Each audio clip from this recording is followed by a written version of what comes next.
Another quick video on another part. This is the stabilis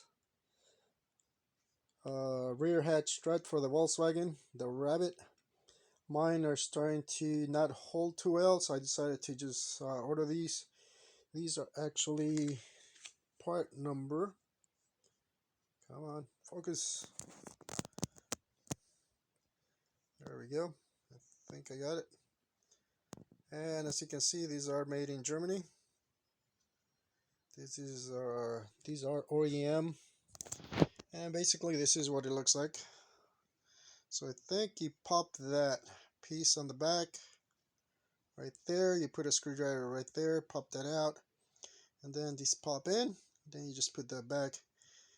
I'm assuming that's what it is. I don't have instructions on there, but I think that's pretty much it. So this is the back,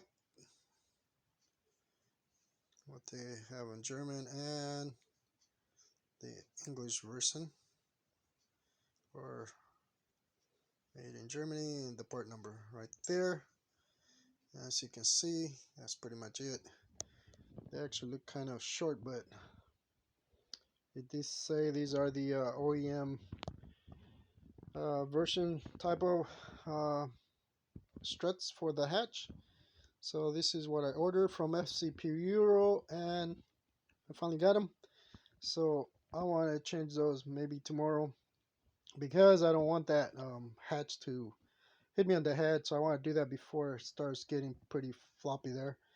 Now when I put it like halfway there, it stays there, but it's not the strongest. So I have changed some of these other different Chinese struts. They have worked fine too on the hood, as well on my dad's Previa van. That's a very heavy back door there, so the Chinese version also worked great.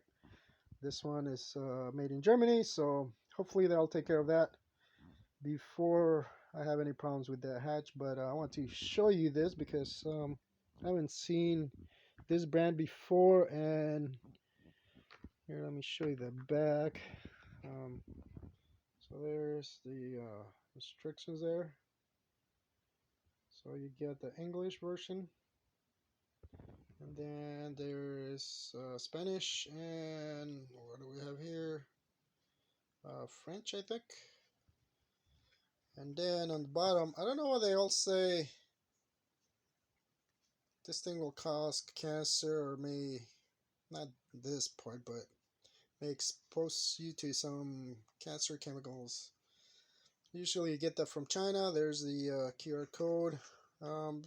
Nothing more, no instructions, and that's pretty much how they came in a box. Again, I hope that helps for those that may be looking at something like this. Alright, that's pretty much it for this one.